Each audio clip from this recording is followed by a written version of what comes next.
Moving on to what I call the mix prep plugins.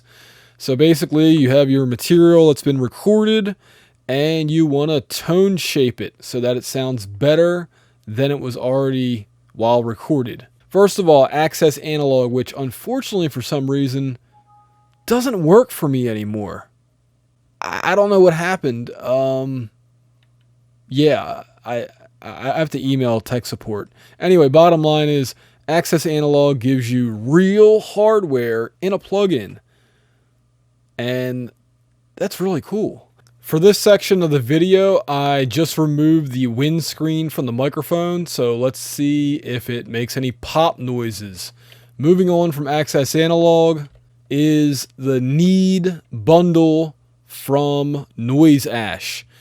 I compared this to a real hardware Neve equalizer, thanks to Access Analog, and the bottom line is I found this plugin to be very, very great sounding.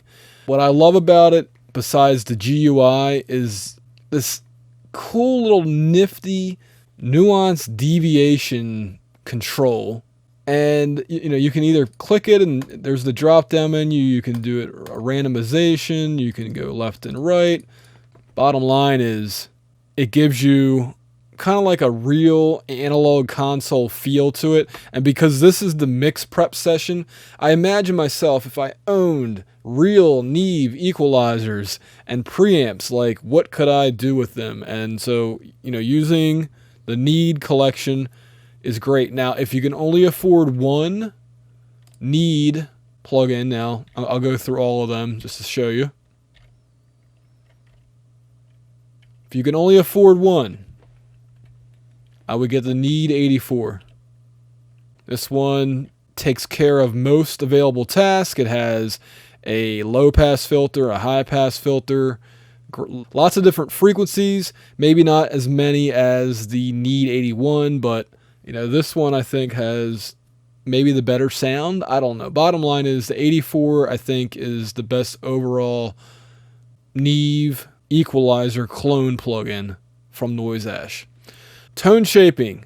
What immediately comes to mind to me is the Pultec equalizer, which is a vacuum tube passive equalizer that has been emulated by so many different companies. I'm going to go down the list of some of them right now. So we have the free one from Analog Obsession. We have the one from IK Multimedia.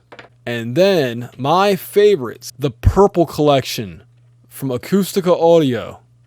Going down the list, we have a variation of the program equalizer, and then we have some filters, and then we have the M5 emulation, which is like the mid-range, and then we have another one. I believe this is a vintage M5, and then another P1, and then the preamps. Great collection. Great collection. I'm just going to keep one of these up. And by the way, I think this is the warm audio sampling. The warm audio. So it's an emulation of a hardware emulation. Good times. So I'll keep up these two. I should mention I am an Acoustica Audio Street Team member.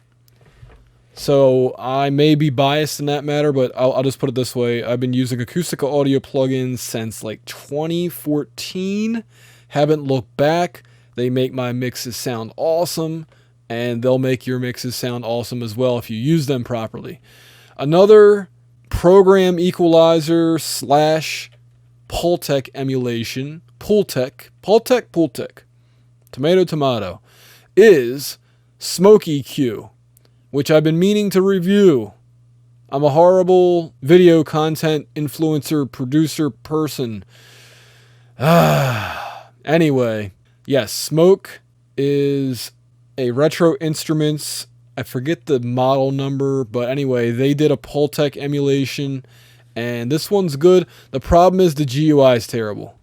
Like, I have to squint to see these numbers, which I guess is okay because you're supposed to use your ears, but at the same time, anyway, Smoke EQ is another alternative. And I technically own this plugin because I'm an Acoustica Audio Street Team member, and I need to get on my Street Team contractual obligation and review those plugins and demo them and all that good stuff. Magenta 5 also has another Pultec emulation, kind of, sorta. This is the Manly Labs one, and it sounds good as well. More tone shaping. Now, some of you may be surprised that out of all these, I chose the vocal audio ones. Now, why would I do that? Because they sound awesome. I went through an old mix that I did. I was like, man, this is one of my favorite mixes. What did I use? I used Volco Audio's Q American series plugins, which are essentially API equalizers, but without the saturation. Why do I like these? I don't know, but you know what? The great thing is they have zero latency. They are clean. They are low CPU, so you can use a ton of these across large mixes. So these come first because although I love pink, don't get me wrong, and for mix prep, pink is quite appropriate because we can render and bounce tracks, and there's no issue with CPU usage.